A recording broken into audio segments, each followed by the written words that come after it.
Well, it's that time of month when we talk real estate and all things happening in the real estate market. And today we're here with Stephen Delisle from Delisle Properties. Stephen, always good to see you. Yeah, thanks for having me. Yes, we're going to talk about this property in just a little bit. But first of all, we always like to start with the numbers. What are you seeing and how it impacts the market? Yeah, so these numbers are presented to us by the Greater Greenville Association of Realtors.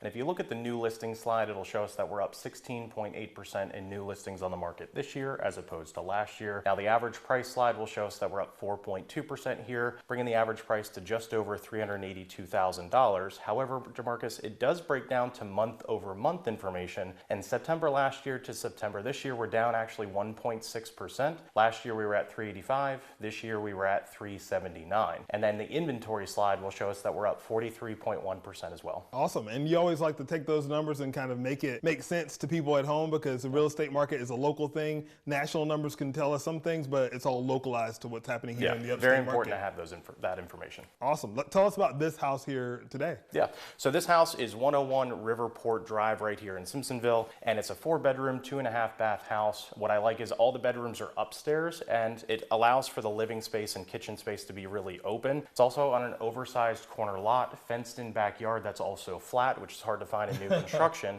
But what I think about a lot is when my buyers are looking at houses that are only a couple years old and the builder's still building in the neighborhood, that you have a big opportunity for your investment to grow quickly, because that builder is also going to increase their prices for the same product almost every single month. So what you're doing is you are letting the builder do the heavy lifting, and so this is a good opportunity just from an investment standpoint. I think that's great too, and this is a perfect house for kids too. A good area in the backyard to play out there, which is fantastic. The election is coming up, and you were talking about how this impacts people's mentality when it comes to buying a house. So what are some of the things we should be concerned about? Are there things we should be concerned about with the election? Yeah, it's a very common question for my buyers and sellers. They're saying it looks like everyone's kind of waiting. Should we hesitate like everyone else? What should we do? And while it's a valid question, what I like to rely on are facts and also what the history has shown us. And what we can see is that the amount of homes sold really doesn't deviate. It changes very, very little from the years that we do have elections versus the years we don't. And in fact, 9 out of the last 11 elections, the number of homes continue to increase, with the caveat being November. November, we do see a decrease in the amount of homes sold. However, December, it kicks right back into where it was before. And also the amount of, the housing prices are also something to talk about as well, because the amount of what a house is selling for does not deviate from the trends that are already taking place in that election year just because it's an election. And in fact, 7 of the last 8 elections, the amount of what a house is selling for continues to increase as well. So I get that it's a valid question.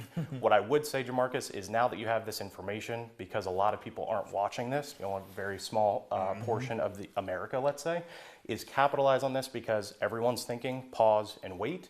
So that means less competition in November. So capitalize on that on the buyer and sell side. So use it to your advantage. Don't wait and see. Just call Stephen Delisle and make it happen. I think that's the best thing to do. For somebody watching this, do you have any additional advice you would give to them as they're thinking about buying and selling in this market? Yeah, I was thinking about this before we shot this, that we go over at the front of all of these segments about like 3 or 4 high-level numbers about what the market's doing.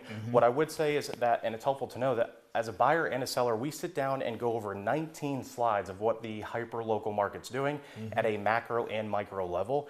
To help you, whether you're a numbers person or not, you're going to need to know this information, because this is a big investment you're making. So we want to go over what that market looks like in that current month, and really compare that to what your goals are to see if now's a good time for you to move or not. And that's great information to have. And so they can always call you and get in touch with your team. The web address is on your screen, DelisleProperties.com. You can have the number there as well. We'll put it at our website, yourcarolina.tv. But some good advice from Stephen Delisle and Delisle Properties. Thank you, Stephen. Thanks, man. Yeah.